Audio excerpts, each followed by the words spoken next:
GDP పోయింది, rupee value పోయింది, inflation పోయింది, సరుకుల ధరలు పెరుగుతున్నాయి, నిరుద్యోగం పెరుగుతుంది, ఆకలి పెరుగుతున్నది, అంతర్జాతీయ ఇండెక్స్లలో మొత్తం బాటం లైన్ పోతున్నది, దేశం పరువు పోతున్నది. ఇవన్నీ వాస్తవాలు. అయినా సరే మీరు మా డోలే కొట్టాలి. పూర్ణీయం ఇది ఎక్కడన్నా నాకు అర్థం కాదు. ఇంకా మళ్ళీ సిగ్గు లేకుండా మేము ఏకనాథ్ సిండేలు తోకనాథ్ సిండేలు తెస్తాము, మీ గవర్నమెంట్ కూలగొడతాము అంటే ప్రజాస్వామ్యబద్ధంగా 3/4 మేయర్తో గవర్నమెంట్ను కూలగొట్టుడే మీ రాజకీయమా? ఇది పవిత్రమా? సిగ్గు కూడా పడాలి కదా. ఇతర పార్టీల ప్రభుత్వాలను కూలగొడతామని చెప్పుడు గొప్ప విషయమానండి? నాకు అర్థం కాదు. దేశం మొత్తం తిరస్కరించాలి, తుమ్మని ఉంచాలా. What nonsense you're talking అనాలి. నేను అందుకే మనవి చేస్తా ఉన్న దేశ ప్రజలకు, దేశ యువకులకు, దయచేసి the country is going to a big danger under the rule of BJP. It must be stop.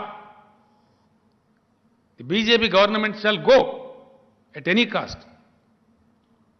Countries youth, country students, country's intellectuals, if you are interested to save India, kick out BJP. Yes, that is the only way. మార్గం కూడా లేదు దేశం ముందర.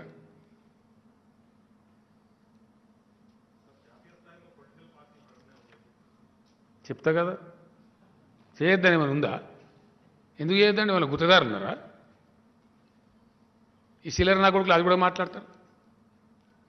ఠేకాదారు పట్టుకున్నారే. ఏ నరేంద్ర మోడీ ఆకాశం కలిపడ్డా? నాలాక ఆయన కూడా గుజరాత్లో ముఖ్యమంత్రి ఉండే, నా దానిలో ఏకాన పని కూడా చేయలేడా. వాడితే గుజరాత్ మోడల్ని డూప్లికేట్ అని చూపించి దొంగ ఫోటోలు పెట్టి గోల్మాలు దింపి ప్రధానమంత్రి అండి. వాస్తవం కాదా? Yes, today Telangana model is the best model for the country. Why not? ఎందుకు చేయకూడదంటే జాతీయ రాజకీయాలు బరాబర్ చేస్తాం, తప్పకుండా చేస్తాం. ఇది గట్ట భయపడుతున్నాను నేను, నాకు అర్థం కాదు. నేను ఎందుకు భయపడతా? ఎవరికి భయపడతా?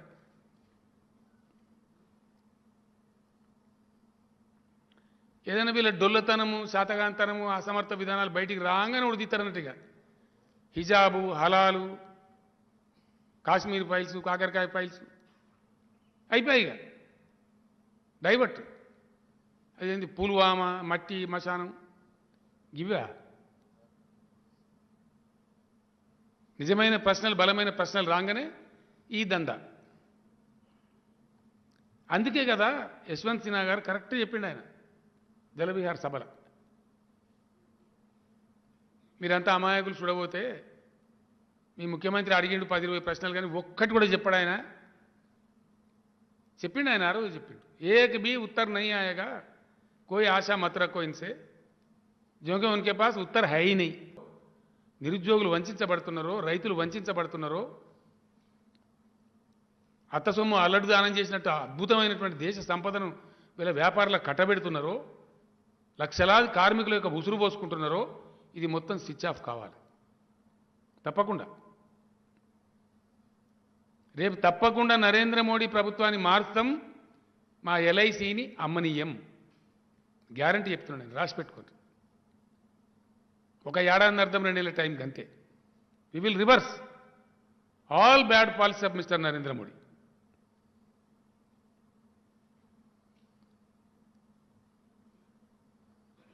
చెప్తాం రేపు మా ఎజెండా ఏందో.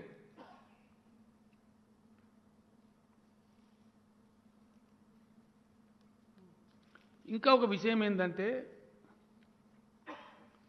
నేను మొన్న అడిగిన స్పష్టంగా, ఇవాళ ఇప్పుడు కూడా ఆ దేశంలో పెద్ద అగ్రగులుతుంది శ్రీలంకలో.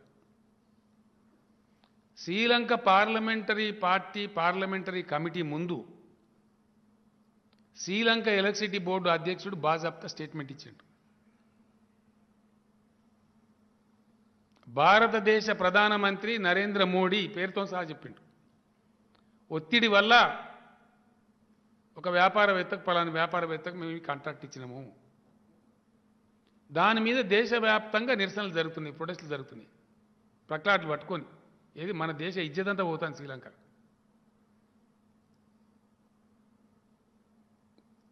అంతర్జాతీయంగా కూడా భారతదేశ పరువు ప్రతిష్టలు వీళ్ళ నీచ రాజకీయాల వల్ల, వీళ్ళ చిల్లర రాజకీయాల వల్ల, వీళ్ళ సంకుచిత స్వభావాల వల్ల భారత ప్రధానమంత్రి స్థాయి కూడా దిగజార్చబడి భారత ప్రధానమంత్రి మీద శ్రీలంకల నిరసన తెలుపుతూ ప్లకార్డులు పట్టుకుంటున్నారు. ఇది దేశం పరుగు పోవడం కాదా? వాస్తవం కాదా?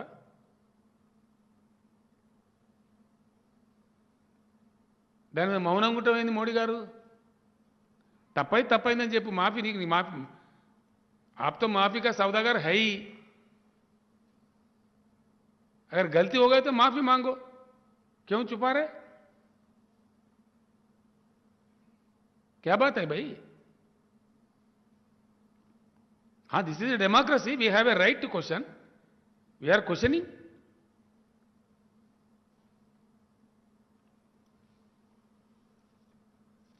క్లియర్గా చెప్పిండు ఆయన, చాలా క్లియర్గా. నరేంద్ర మోడీ ఒత్తిడి వల్లనే మేము ఇచ్చినామని చెప్పిండు. ఇంకో పోర్ట్ అలాట్ చేసింది శ్రీలంక, అది కూడా ఈయన స్నేహితునికి ఇచ్చిండ్రు. అదెందుకు ఇచ్చిండ్రు అంటే ఈయనను భారతదేశ ప్రభుత్వం నామినేట్ చేయకూడదు. అట్లా ఏ ప్రధానమంత్రి చేయలేదు చరిత్రలో ఆ పొరపాటు. గవర్నమెంట్ అంటే అది వేరే పద్ధతి ఉంటుంది. అక్కడ కూడా ఒత్తిడి చేసిన చెప్పిండ్రు. దీని మీద నీ సమాధానం ఏంటి అంటే ఉండదు.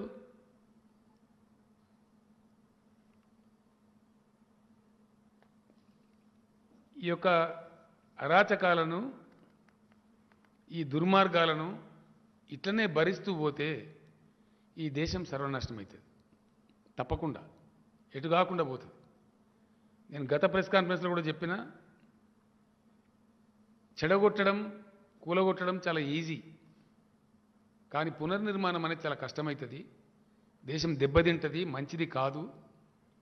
దయచేసి యువకులారా, ఈ దేశం మీది, భవిష్యత్తు మీది, మీరు కాపాడుకోండి అని నేను చెప్తా ఉన్నా. ఈరోజు కూడా భారతదేశంలో ఉన్న ప్రతి మేధావికి, ప్రతి రచయితకు, ప్రతి కవికి, ప్రతి కళాకారునికి నేను చేతులెత్తి దండం పెట్టి చెప్తా ఉన్నా. జర్నలిస్టు లోకానికి కూడా నేను దండం పెట్టి చెప్తా ఉన్నా. మీరు అమాయకులు కాదు. మీరు ప్రతిరోజు వార్తలు పరిశీలిస్తారు, వాస్తవాలు గ్రహిస్తారు. ఎక్కడనో పోరాటం ప్రారంభం కావాలి చెడు మీద. నాకు సంపూర్ణ విశ్వాసం ఉంది. ఇండియా రియాక్ట్స్ డెఫినెట్గా. సందర్భం వచ్చిన ప్రతిసారి ఈ దేశం రియాక్ట్ అయింది. చెంపదెబ్బ కొట్టి చూపించింది.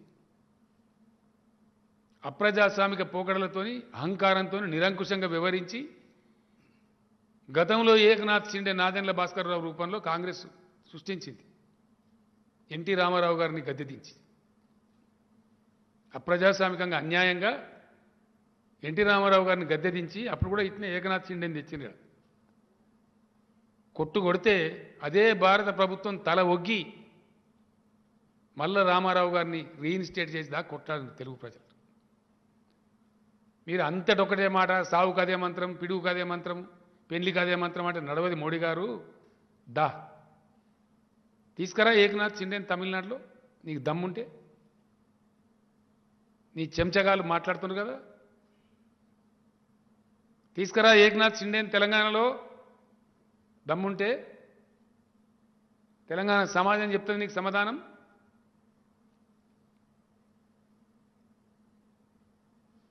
నీ ఉడత ఊపులకు, ఈ కూతలకు ఎవరు భయపడరు. This is democracy. Yes, we will fight against any evil which is undesirable for the country, which is unwanted for the country. తప్పకుండా మీరు ఇలా జాతీయంగా, అంతర్జాతీయంగా ప్రజ్వరిల్లిపోయి చేస్తున్నటువంటి సంకుచితమైనటువంటి యువకుల మైండ్లను ఖరాబ్ చేస్తున్నటువంటి విష ప్రచారానికి తప్పకుండా విరుగుడు కావాలి. లేకపోతే దేశం పెద్ద ప్రమాదంలో పడుతుంది, దేశ భవిష్యత్తు ప్రమాదంలో పడుతుంది. India will go back to a century, at least ఒక శతాబ్ద కాలాన్ని ఈ దేశం నష్టపోవాల్సి వస్తుంది. ఒక బాధ్యత గల రాజకీయ నాయకునిగా చెప్పటం నా ధర్మం. ఇది జరుగుతున్న ఈ పరిణామాలు కనపడుతుంది. దాన్ని చూస్తూ నేను చెప్పేది కఠోరమైన నిజాలు. రూపీ వాల్యూ అతి అతి భయంకరంగా రోజు రోజు పతనమవుతున్న విషయం వాస్తవం. నిత్యావసరాల ధరలు ఎప్పుడు లేనంత చరిత్రలో అతి భయంకరంగా పెరుగుతున్న మాట వాస్తవం. నిరుద్యోగం పెచ్చరిల్లి విలయతాండవం చేస్తున్న మాట వాస్తవం. విదేశీ మారక నిల్వల ఆర్థిక కర్పూరంగా కరిగిపోతున్న మాట వాస్తవం. ఇవన్నీ ఫ్యాక్ట్స్, కేంద్ర ప్రభుత్వం ఇచ్చే లెక్కలే. వీటన్నిటిని ఉండంగా మేము ఏదో అరిసి గీపెట్టి నలుగురిని పోగేసి ఏదో మీటింగ్ పెట్టి మా ఇష్టం వచ్చిన వ్యవహారం చేస్తామంటే కరెక్ట్ కాదు. దీన్ని ప్రజలు అందరూ కూడా దయచేసి ఆలోచించాలని నేను కోరుతున్నాను. నేను కేసీఆర్గా ఐఎమ్ ఏ బ్లెస్డ్ పర్సన్. నేను తెలంగాణ రాష్ట్రం కావాలని కోరుకున్నా, బ్రహ్మాండంగా రాష్ట్రం సాధించుకున్నా, దీన్ని అద్భుతంగా తీర్చిదిద్దాలనుకున్నా, నేను తీర్చిదిద్దుకున్నా. ఎస్, ఎన్నో విషయాలలో దేశంలో అనేక రాష్ట్రాల కంటే ముందడుగులో ఉన్నా, ఇది ఫ్యాక్ట్. అది కరెంటు రంగమా, మంచినీళ్ళ రంగమా, వ్యవసాయ రంగమా, సాగునీళ్ళ రంగమా, ఏ రాష్ట్రంలో లేనంత అద్భుతాలు చేసి చూపించిన నేను ఇక్కడ. నాకు తృప్తి ఉంది. 8 ఏళ్ళు నేను కూడా మౌనం పాటించిన ఈ దుర్మార్గుల రాజకీయానికి. విభజన హామీలు నెరవేర్చకున్నా, దుర్మార్గంగా వ్యవహరించిన, 7 మండలాలు లాక్కున్నా, సీలేరు పవర్ ప్లాంట్ లాక్కున్నా, నేను కొంచెం సంయమనం పాటించిన. ఎందుకంటే కొత్త రాష్ట్రం, నిలదొక్కుకోవాలి, నవ్వెటూరు ముందర జారిపడద్దు. కానీ దేశాన్నే మొత్తం విషంలాగా తయారు చేసి, అందులో భాగంగా తెలంగాణతో పాటు ప్రతి రాష్ట్రం నాశనమయ్యే పరిస్థితి దుర్మార్గులు చేస్తూ ఉంటే మౌనంగా ఉండలేం. మేము కూడా పోరాటం చేస్తున్నాం, భయపడే వాళ్ళం కాదు. సొల్లు పురాణాలు మాట్లాడి బట్టిగానే అవినీతి అవినీతి తోక దా. నేను ఇవ్వని భయపడే కారణం మీద నాకేమీ లేదు. నాకు మనీ లేదు, నా లాండరింగ్ లేదు. ఉంటేనా చిన్నప్పుడు కాలేజీలు అనేది ఎక్కడేం లేని చూసి వీడు ఎల్ఎల్బి కాడదాన్ని. నాకేమైనా ఉంటే ఇంత వ్యవసాయ భూమి ఉన్నది, ఇప్పుడు లంగ దొంగతనం చేస్తే భూమి కొనుక్కుంటారా? అదే దాచిపెట్టేదా? పరుచుకొని ఉండేదే కదా ప్రజల ముందర. కాబట్టి నీ పిట్ట బెదిరింపులకు ఈ చిల్లర మాటలకి వాడు భయపడా. మాతో గోక్కుంటే అగ్గితో గోక్కుంటుంటే జాగ్రత్త. నువ్వు గోక్కోకున్నా నేను మాత్రం నిన్ను గోకుతూనే ఉంటా. దేశం కోసం, దేశ భవిష్యత్తు కోసం, దేశ ప్రజల కోసం ఖచ్చితంగా మిమ్మల్ని వెంటాడతాం. As a policy, not in person. Sorry, వ్యక్తిగతంగా నాకేం లేదు.